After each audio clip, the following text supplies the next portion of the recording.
চলন্ত গাড়ি থেকে চা পাতার বস্তা সহ বিভিন্ন সামগ্রী চুরি, গ্রেপ্তার সিভিক পুলিশ। প্রিয় দর্শক, আপনারা দেখছেন পিসি নিউজ বাংলা। চলন্ত গাড়ির উপরে উঠে চা পাতার বস্তা সহ বিভিন্ন সামগ্রী চুরি, অবশেষে পুলিশের জালে ধরা পড়ল অভিযুক্ত সিভিক ভলেন্টিয়ার। ধৃত সিভিক পুলিশের নাম উত্তম বর্মন, তার বাড়ি বেলাকপা এলাকায় বলে জানা গিয়েছে। ঘটনায় আরও এক যুবককে গ্রেপ্তার করেছে পুলিশ। ধৃত যুবকের নাম বিশ্বজিৎ চৌধুরী ওরফে বিটলা, তার বাড়ি ফুলবাড়ি অম্বিকানগর এলাকায়। জানা গিয়েছে ফুলবাড়ি ক্যানেল রাস্তায় চলন্ত গাড়ির উপরে উঠে চা পাতার বস্তা সহ বিভিন্ন সামগ্রী চুরি করত তারা। এদিন গোপন সূত্রের খবরের ভিত্তিতে অভিযানে নেমে সিভিক ভলেন্টিয়ার ও এক যুবককে গ্রেপ্তার করে নিউ জলপাইগুড়ি থানার পুলিশ। এই ঘটনার সাথে আরো বেশ কয়েকজন জড়িত আছে বলে পুলিশের প্রাথমিক অনুমান। এদিন ধৃতকে জলপাইগুড়ি আদালতে পেশ করে তদন্তের স্বার্থে রিমান্ডের আবেদন জানায় পুলিশ।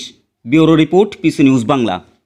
সুবর্ণ সুযোগ, পিসি নিউজ বাংলা পোর্টালে সমস্ত বিজ্ঞাপনে চলছে বিশেষ ছাড়। এখানে অতি স্বল্প খরচে সিনেমার পোস্টার বা ট্রেলার প্রমোশন করানো হয়।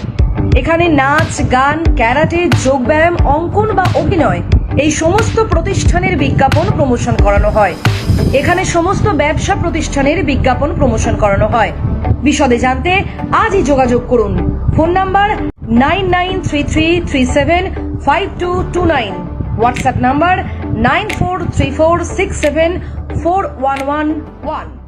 পিসি নিউজ বাংলা, এই খবরটি ভালো লাগলে অবশ্যই লাইক এবং শেয়ার করবেন।